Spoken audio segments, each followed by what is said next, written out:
안녕하세요. 오늘은 시작부터 질문 하나 던지고 가겠습니다. 혹시 이런 장면 떠오르십니까? 명절에 왔던 며느리나 사위가 유난히 예의 바르고 단정하고 조용했던 날. 웃습니다. 인사도 깍듯합니다. 말도 곱습니다. 그런데 이상하게 마음이 불편합니다. 왜일까요? 겉으로는 더 나아진 것 같은데 공기가 차가워졌기 때문입니다. 여기서 가장 중요한 사실 하나를 먼저 말씀드리겠습니다. 관계가 무너질 때는 싸움으로 무너지지 않습니다. 침묵으로 무너집니다. 말이 없어서가 아니라 마음이 다쳐서 생기는 침묵입니다. 그 침묵이 반복되면 그 다음부터는 방문 횟수가 줄어듭니다. 전화가 짧아지고 일정이 바쁘다는 말이 늘고 만나도 금방 일어나고 결국은 다음에 뵐게요라는 말만 남습니다. 많은 부모님들이 이렇게 생각하십니다. 내가 뭘 잘못했지? 나는 다 잘 되라고 한 말뿐인데. 요즘은 왜 이렇게 예민할까? 바로 그 지점이 함정입니다. 자식은 부모의 말에 익숙합니다. 어릴 때부터 들어왔습니다. 서운해도 견딥니다. 때로는 속상해도 넘깁니다. 왜냐하면 자식에게는 관계를 끊을 수 없다는 전제가 마음속에 깔려 있기 때문입니다. 그래서 말이 거칠어도 결국은 다시 돌아오는 길이 있습니다. 그런데 며느리와 사위는 다릅니다. 그들은 그 집에서 태어난 사람이 아닙니다. 그저 사랑하는 사람과 가정을 꾸리기 위해 연결된 사람입니다. 그래서 연결은 생각보다 얇습니다. 얇기 때문에 더 빨리 상처납니다. 그리고 상처가 나면 버티지 않습니다. 버티지 않는다고 해서 당장 싸우는 것도 아닙니다. 조용히 마음을 접고 조용히 거리를 두고 조용히 덜 만나도 되는 이유를 찾습니다. 부모는 말합니다. 나는 좋은 뜻이었어. 하지만 상대는 느낍니다. 나는 평가받았어. 부모는 말합니다. 나는 걱정돼서. 하지만 상대는 느낍니다. 나는 감시받는 느낌이야. 부모는 말합니다. 내가 경험이 있으니까 알려주는 거야. 하지만 상대는 느낍니다. 나는 이 집에서 아직도 인정받지 못하는 사람이구나. 부모 입장에서는 맞는 말을 했을 수 있습니다. 하지만 맞는 말이 사람을 살리는 말이 될지는 별개의 문제입니다. 맞는 말이 사람을 살리지 못하면 그 말은 결국 관계를 깎아먹습니다. 그리고 한번 깎인 관계는 다시 깎이지 않기 위해 더 조심하게 됩니다. 그 조심이 겉으로는 예의로 보입니다. 하지만 속으로는 거리입니다. 부모의 말이 위험한 이유는 그 말이 상대를 아프게 해서가 아닙니다. 상대를 위축시키기 때문입니다. 사람은 아픈 건 참아도 위축은 반복되면 떠나기 때문입니다. 아프면 치료하고 회복할 수 있습니다. 하지만 위축은 그 사람의 자리를 없애버립니다. 자리가 없다고 느끼는 곳에 누가 오래 머물겠습니까? 이제 본격적으로 뿌리를 파보겠습니다. 왜 부모의 말이 그렇게까지 치명적이 되는지, 왜 선의로 던진 말이 칼처럼 남는지. 첫 번째, 부모의 말에 섞여 있는 불안, 자리 확인이 만들어내는 개입. 여러분, 부모가 자식을 사랑하는 마음은 큽니다. 그 사랑은 어떤 때는 엄청난 힘이 됩니다. 하지만 결혼 이후에는 그 사랑의 방식이 바뀌어야 합니다. 손을 뻗는 사랑에서 손을 거두는 사랑으로. 말로 채우는 사랑에서 말로 비워주는 사랑으로. 그런데 우리는 왜 손을 거두지 못할까요? 대부분의 경우 사랑보다 큰 것이 하나 있습니다. 불안입니다. 중년 이후의 부모 마음속에는 종종 이런 불안이 자랍니다. 내 자식이 잘 살고 있는가? 혹시 배우자가 우리 아이를 힘들게 하지는 않는가? 손주는 제대로 자라고 있는가? 가정은 안전한가? 돈은 괜찮은가? 건강은 괜찮은가? 여기까지는 누구나 하는 걱정입니다. 그런데 그 걱정이 과해지는 순간 불안이 됩니다. 그리고 불안은 대부분 말로 나옵니다. 말로 확인하고, 말로 통제하고, 말로 평가합니다. 그런데 더 깊은 층에 숨어 있는 불안이 있습니다. 그 불안은 잘 드러나지 않습니다. 부모 스스로도 인정하기가 어렵습니다. 내 자리가 사라질까봐 두렵다. 자식이 결혼하면 가정의 중심은 바뀝니다. 결혼 전에는 부모가 중심인 경우가 많습니다. 하지만 결혼 후에는 중심이 부부가 됩니다. 이것은 자연스러운 일입니다. 부부가 중심이 되어야 가정이 굴러갑니다. 부부가 중심이 되어야 아이도 안정됩니다. 그런데 부모가 그 중심으로 계속 들어가려 하면 중심이 두 개가 됩니다. 중심이 두 개면 집은 늘 흔들립니다. 누구 말을 따라야 하는지, 누구 기준이 맞는지, 어느 쪽이 권위인지. 이 힘겨루기가 시작되면 가장 힘든 사람은 자식입니다. 자식은 부모도 잃기 싫고 배우자도 잃기 싫습니다. 그래서 선택하는 방식이 있습니다. 부모에게 솔직하지 않는 것입니다. 부모에게 집안 이야기를 덜 하는 것입니다. 부모에게 공유를 줄이는 것입니다. 부모는 그 변화를 크게 느낍니다. 말은 안 하지만 마음속으로는 알아차립니다. 내가 예전처럼 필요하지 않구나. 내가 중심이 아니구나. 그때 부모가 할 수 있는 선택은 두 가지입니다. 첫째, 품격 있게 물러나며 중심을 지켜주는 사람으로 남는 것. 둘째, 말로 중심을 되찾으려는 것. 많은 집에서 둘째가 벌어집니다. 왜냐하면 말은 쉽기 때문입니다. 말은 지금 당장 나의 불안을 잠재우는 효과가 있습니다. 지금 당장 나의 자리를 확인하는 느낌을 줍니다. 하지만 그 비용은 시간이 지나며 커집니다. 부모가 던지는 말은 종종 이렇게 들립니다. 그건 내가 몰라서 그래. 내가 해봐서 아는데. 그렇게 하면 나중에 큰일 난다. 말하는 사람은 경험이라고 믿습니다. 하지만 듣는 사람은 무시로 받아들이는 경우가 많습니다. 특히 며느리와 사위는 그렇습니다. 또 하나의 문제가 있습니다. 부모의 말에는 과거가 섞여 있습니다. 나는 이렇게 살아왔다. 나는 이렇게 참고 이겨냈다. 그런데 지금 세대는 다르게 삽니다. 희생보다 경계를 배우고 참기보다 대화를 배우고 눈치보다 합의를 배웁니다. 언어가 다릅니다. 기준이 다릅니다. 그런데 부모가 자기 언어만 옳다고 믿으면 상대는 이해받지 못합니다. 이해받지 못하는 관계에서 사람은 마음을 꺼내지 않습니다. 마음을 꺼내지 않으면 친밀감은 생기지 않습니다. 친밀감이 없으면 그 집은 더 이상 쉼이 아닙니다. 그저 무사히 지나가야 하는 것이 됩니다. 부모의 말이 치명적인 이유는 그 말이 단지 표현이 거칠어서가 아닙니다. 그 말에 불안이 섞여 있기 때문입니다. 자리 확인이 섞여 있기 때문입니다. 과거의 기준이 섞여 있기 때문입니다. 통제 욕구가 섞여 있기 때문입니다. 그러니 말을 바꾸려면 단어만 바꾸면 안 됩니다. 그 말이 나오게 만드는 마음의 방향을 바꿔야 합니다. 그 방향을 바꾸기 위해서는 먼저 절대 하지 말아야 할 말부터 명확히 끊어야 합니다. 이제부터 그 세 가지를 하나씩 아주 자세히 풀어드리겠습니다. 첫 번째, 비교입니다. 비교는 이렇게 시작합니다. 우리 때는 말이야. 너희 엄마는 말이야. 내가 아는 누구는 말이야. 다른 집 며느리는 말이야. 부모 입장에서는 정보 공유일 수 있습니다. 재미로 하는 말일 수도 있습니다. 하지만 며느리와 사위에게 비교는 그 자체로 자리 박탈입니다. 당신은 지금 이 집에서 너 자신으로 존재하는 것이 허락되지 않는다는 신호가 됩니다. 다른 누군가처럼 되어야만 인정받을 수 있다는 메시지가 됩니다. 비교가 무서운 이유는 단 한 번으로 끝나지 않기 때문입니다. 비교를 한 번 들으면 그 사람의 뇌는 다음부터 계속 예측합니다. 오늘 가면 또 비교당하겠지. 오늘 가면 또 내가 부족하다고 느끼겠지. 이 예측이 생기는 순간 그 집은 시험장이 됩니다. 사람은 시험장에 갈 때 몸이 먼저 긴장합니다. 어깨가 올라가고 말이 줄고 웃음이 억지로 됩니다. 그래서 어떤 며느리와 사위는 더 예의 바르게 인사합니다. 더 단정하게 앉습니다. 더 조용히 밥만 먹고 더 빨리 일어납니다. 부모는 그 모습을 보고 이렇게 착각합니다. 요즘 애는 예의가 있어.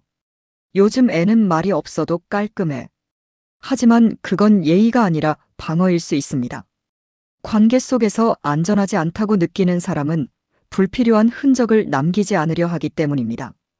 비교는 또 다른 부작용이 있습니다. 자식을 가운데에 세워버립니다. 부모가 배우자를 비교하면 자식은 속으로 이렇게 느낍니다. 내가 부모 앞에서 배우자를 보호해야 하나? 내가 중재해야 하나? 내가 설명해야 하나? 이 피로가 누적되면 자식은 선택합니다. 부모를 덜 만나자. 부모에게 배우자 이야기를 덜 하자. 부모에게 집안 사정을 덜 공유하자. 부모는 더 불안해집니다. 왜 이렇게 숨기지? 그래서 더 묻고, 더 간섭하고, 더 말합니다. 비교는 이렇게 악순환을 만듭니다. 그렇다면 비교가 올라오는 순간 어떤 문장으로 끊어야 할까요? 가장 좋은 방법은 기준을 내려놓는 말입니다. 너희가 선택한 방식이 있겠지. 너희가 살아가는 리듬이 있겠지. 나는 그걸 존중하겠다. 여기서 중요한 포인트가 있습니다. 존중은 허락의 형태로 들릴 때 힘이 생깁니다. 상대가 자기 방식으로 살아도 괜찮다고 허락해주는 순간 그 사람은 숨을 쉽니다. 숨을 쉬면 마음이 열립니다. 마음이 열리면 관계는 회복될 가능성이 생깁니다. 그런데 부모님들이 여기서 자주 하는 실수가 있습니다. 말로는 존중한다고 하면서 뒤에 조건을 붙입니다. 너희 방식이 있겠지. 그런데 말이야. 이 그런데가 시작되는 순간 존중은 사라집니다. 조건이 붙으면 존중이 아닙니다. 그저 다른 방식의 통제입니다. 그러니 이렇게 하십시오. 비교가 올라오면 말의 길이를 짧게 하십시오. 짧고 단단하게 끊으십시오. 너희 방식이 있겠지. 나는 믿어보겠다. 여기서 멈추는 겁니다. 설명을 덧붙이지 마십시오.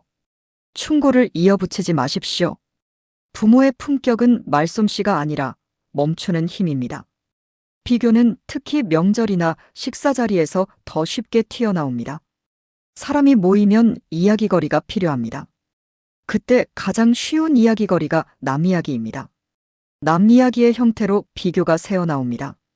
그 순간 마음속으로 이렇게 질문해 보십시오. 지금 내가 하는 말은 재미인가? 아니면 평가인가? 평가라면 삼키십시오. 재미로 보이더라도 상대가 평가로 들을 수 있다면 그 말은 하지 않는 편이 낫습니다. 왜냐하면 관계에서 이기는 재미는 몇 분 갑니다. 하지만 상처는 몇 달을 갑니다. 어떤 상처는 몇 년을 갑니다. 그리고 상처가 쌓이면 결국 남는 것은 거리입니다. 이제 두 번째로 넘어가겠습니다. 통제입니다.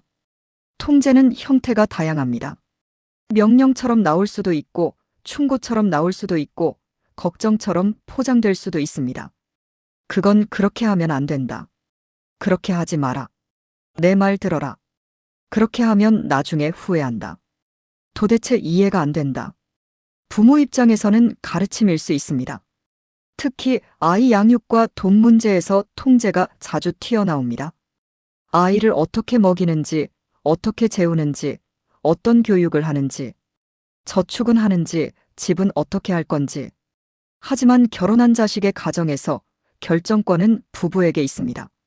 그 결정권을 건드리는 순간 부부는 자기 가정을 지키기 위해 방어합니다. 방어가 시작되면 대화는 줄어듭니다. 대화가 줄면 관계는 멀어집니다. 그리고 이때부터 부모는 더 불안해집니다. 불안해지면 더 통제하고 싶어집니다. 이것이 통제가 만드는 악순환입니다. 통제는 또 하나의 문제를 만듭니다. 상대를 어린아이로 만듭니다. 내가 알려줘야 해. 저 사람은 몰라. 이 시선이 느껴지는 순간 상대는 자존심이 상합니다. 사람은 내 존엄을 건드리면 관계를 다시 계산합니다. 존엄은 단순히 자존심이 아닙니다. 내가 어른으로 인정받고 있는가라는 감각입니다. 그 감각이 무너지면 사람은 마음을 닫습니다. 통제가 올라오는 순간 가장 좋은 대체는 질문입니다. 질문은 선택권을 돌려주는 말입니다. 지금은 어떻게 생각하고 있니? 너희 계획은 무엇이니? 내가 도울 일이 있을까? 필요하면 말해줘. 이 네 문장에는 공통점이 있습니다. 결정권을 부부에게 둡니다. 부부를 어른으로 인정합니다. 부모는 조력자의 자리로 내려옵니다. 여기서도 중요한 게 하나 있습니다. 질문을 질문처럼 해야 합니다. 부모님들이 흔히 하는 실수가 있습니다. 질문을 가장해서 지시를 넣는 것입니다. 어떻게 생각하니? 그런데 나는 이렇게 해야 한다고 본다. 이렇게 말하면 질문이 아닙니다. 결국 통제입니다. 상대는 그 말을 듣고 이렇게 느낍니다. 결국 답은 정해져 있네. 진짜 질문은 답을 열어둡니다. 진짜 질문은 침묵을 허용합니다. 진짜 질문은 상대가 생각할 시간을 줍니다. 그래서 질문을 던진 뒤에는 잠깐 멈추는 연습이 필요합니다. 대답이 마음에 들지 않아도 바로 설득하려 하지 마십시오. 그 순간 설득은 통제로 변합니다. 부모에게 가장 어려운 기술은 말하는 기술이 아니라 기다리는 기술입니다. 기다리면 부모가 진 것 같아서 두려워집니다. 하지만 기다리는 부모가 결국 관계를 이깁니다. 관계를 이긴다는 말은 사람을 얻는다는 뜻입니다. 여기서 통제가 가장 자주 나오는 장면을 하나 떠올려 보겠습니다. 식사 자리에서 아이가 밥을 안 먹습니다. 부모는 본능적으로 말합니다. 그렇게 먹으면 안 된다. 당장 먹어라. 이 말은 아이에게 하는 말처럼 보이지만 사실은 양육자인 며느리와 사위에게 하는 말로 들립니다. 양육자는 평가받는 느낌을 받습니다. 그리고 다음부터는 그 자리에서 아이를 데리고 오기가 부담스러워집니다. 이럴 때 필요한 말은 통제가 아니라 인정입니다. 요즘 키우기 정말 힘들지. 고생 많다. 필요하면 이야기해. 인정은 상대의 어깨를 내리게 합니다. 어깨가 내려가야 관계가 풀립니다. 지금까지 두 번째, 통제의 말을 다루었습니다. 통제는 상대의 결정권을 빼앗는 말입니다. 결정권을 빼앗는 순간 상대는 어른으로 인정받지 못한다고 느낍니다. 그때부터 관계는 방어와 거리로 변합니다. 이제 세 번째입니다. 희생을 내세우는 말입니다. 내가 너희 위해 얼마나 했는데, 내가 얼마나 참고 살았는데, 내가 다 희생해서 여기까지 온 거다. 내가 아니었으면 너는 여기 못 왔다. 이 말은 부모 입장에서 억울함이 담긴 말입니다. 인정받고 싶은 마음이 담긴 말입니다. 내가 살아온 세월이 헛되지 않았다는 확인을 받고 싶은 마음입니다. 그런데 이 말이 며느리와 사위에게는 전혀 다르게 들립니다. 이제 갚으라는 건가? 이 집에서 나는 빚을 진 사람인가? 이 사랑은 조건이 붙어 있는 건가? 사랑이 빚이 되는 순간 관계는 거래가 됩니다. 거래는 계산을 부릅니다. 계산은 거리감을 만듭니다. 희생을 내세우는 말은 상대를 감사하게 만들지 않습니다. 감사보다는 부담을 줍니다. 부담은 오래가면 회피로 바뀝니다. 그리고 또 하나의 문제가 생깁니다. 자식이 가운데에 끼게 됩니다. 부모가 희생을 말하면 자식은 죄책감을 느낍니다. 배우자는 부담을 느낍니다. 결국 자식은 배우자를 지키기 위해 부모와 거리를 조절하기 시작합니다. 엄마, 그런 말 하지 마. 아버지, 그만하세요. 이 말이 나오는 순간 이미 관계는 상처를 입은 상태입니다. 희생을 내세우는 말은 왜 자주 나올까요? 그 안에는 인정받고 싶은 마음이 있습니다. 나는 평생 참고 살았는데 아무도 알아주지 않는다. 나는 다 해줬는데 아무도 고맙다고 하지 않는다. 이 인정 욕구는 너무나 인간적입니다. 하지만 문제는 방향입니다. 그 인정을 며느리와 사위에게 요구하는 순간 관계는 틀어집니다. 왜냐하면 그들은 그 희생의 당사자가 아니기 때문입니다. 그들은 여러분의 과거를 빚진 적이 없습니다. 그저 지금 이 가정을 함께 살아가는 사람들입니다.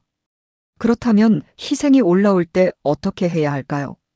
방향을 바꾸어야 합니다. 밖으로 던지지 말고 안으로 돌려야 합니다. 나는 내 삶을 책임지겠다. 나는 내 마음을 내가 돌보겠다. 희생을 요구가 아닌 자기 돌봄으로 바꾸는 순간 관계는 가벼워집니다. 부모가 자기 삶을 붙들고 살 때 자식은 숨을 쉽니다. 부모가 자기 외로움을 자식에게 해결해달라고 하지 않을 때 자식은 편해집니다. 희생을 꺼내는 대신 인정받고 싶은 마음을 이렇게 표현해 보십시오. 살아보니 쉽지 않더라. 그래도 너희가 잘 사는 걸 보면 보람이 있다. 이 말은 부담이 아닙니다. 이 말은 공유입니다. 공유는 연결을 만듭니다. 희생을 내세우는 말은 사랑을 거래로 바꿉니다. 거래가 시작되면 계산이 시작됩니다. 계산이 시작되면 마음은 멀어집니다. 여기까지 들으면서 이런 생각이 올라오실 수 있습니다. 맞는 말이네. 그래, 내가 그런 말을 했지. 앞으로 안 해야지. 그런데 문제는 순간입니다. 감정이 올라오는 순간 말이 먼저 튀어나옵니다. 왜 그럴까요? 부모의 말은 습관이기 때문입니다. 수십 년 동안 자식을 키우며 썼던 언어가 몸에 배어 있습니다. 그 언어가 그대로 나옵니다. 그래서 멈추는 기술이 필요합니다. 첫 번째, 침묵의 규칙입니다. 하고 싶은 말이 올라오는 순간 입을 닫고 속으로 5번 세십시오. 하나, 둘, 셋, 넷, 다섯. 그리고 질문하십시오. 이 말은 관계를 살리는가? 아니면 내 기분을 풀기 위한가? 이 질문 하나가 많은 말을 막습니다. 부모의 품격은 말솜씨가 아니라 멈추는 힘입니다. 두 번째, 자기 암시입니다. 잠들기 전 하루 한 문장만 반복하십시오. 나는 자식의 가정을 존중하는 부모다. 나는 말로 상처 주지 않는 부모다. 이 반복은 생각보다 강합니다. 사람은 자기가 반복하는 문장에 맞춰 행동하기 시작합니다. 세 번째, 장면 바꾸기 연습입니다. 다음에 만날 상황을 미리 떠올려 보십시오. 식탁, 명절, 손주 이야기. 예전이라면 이렇게 말했을 장면을 상상해 보십시오. 그리고 그 장면에서 다른 문장을 입에 올려 보십시오. 고생 많다. 너희가 정한 방식이니 믿겠다. 필요하면 말해라. 이 연습은 실제 상황에서 큰 힘을 발휘합니다. 사람은 연습한 대로 말합니다. 이제 마지막으로 가장 큰 저항을 다루겠습니다. 왜 내가 먼저 참아야 하지? 내가 틀린 말한 것도 아닌데. 나이가 들면 솔직해지는 게 맞지 않나? 이 저항은 너무나 자연스럽습니다. 부모는 오랫동안 책임의 자리에서 살아왔습니다. 가정을 지켰고, 자식을 키웠고, 돈을 벌었고, 병을 견뎠습니다. 하지만 여기서 한 가지를 생각해 보십시오. 말로 눌러야 유지되는 권위는 이미 불안한 권위입니다. 침묵해도 유지되는 권위가 진짜입니다. 말로 이기는 부모는 잠깐 통쾌합니다. 하지만 시간이 지나면 사람을 잃습니다. 말을 줄이는 부모는 순간 답답합니다. 하지만 시간이 지나면 사람을 얻습니다. 노후의 이익은 돈이 아닙니다. 사람입니다. 며느리와 사위를 편하게 하면 자식이 편해집니다. 자식이 편해지면 부모에게 다시 마음을 엽니다. 이제 마지막 단계입니다. 말을 고치는 것을 넘어 존재를 바꾸어야 합니다. 첫째, 나는 판단하는 부모가 아니라 지켜보는 부모다. 판단은 상대를 작게 만듭니다. 지켜봄은 상대를 크게 만듭니다. 둘째, 나는 중심이 아니라 중심을 지켜주는 부모다. 결혼한 자식의 가정에서 중심은 부부입니다. 부모는 그 중심을 지지해주는 뿌리입니다. 셋째, 나는 인정받으려는 부모가 아니라 먼저 인정해주는 부모다. 며느리에게 이렇게 말하십시오. 너는 충분히 잘하고 있다. 사위에게 이렇게 말하십시오. 내가 있어서 우리 아이가 든든하다. 이 말은 상대의 어깨를 내립니다. 어깨가 내려가면 마음이 열립니다. 마음이 열리면 대화가 생깁니다. 여러분, 관계는 깨닫는 순간 바뀌지 않습니다. 반복하는 순간 바뀝니다. 오늘부터 3가지를 기억하십시오. 비교하지 않습니다. 통제하지 않습니다. 희생을 내세우지 않습니다. 이 3가지가 끊기는 순간 집안의 공기가 달라집니다. 자식의 표정이 달라집니다. 며느리와 사위의 눈빛이 달라집니다. 그리고 마지막으로 이 문장을 마음속에 남기십시오. 나는 며느리와 사위를 존중하는 부모가 되겠다. 이 문장이 오늘의 시작입니다. 이 한 문장이 노후를 바꿉니다. 이 한 문장이 자식의 가정을 지킵니다. 지금까지 함께 해주셔서 감사합니다. 다음 시간에도 여러분의 삶을 깊게 만드는 이야기로 찾아뵙겠습니다.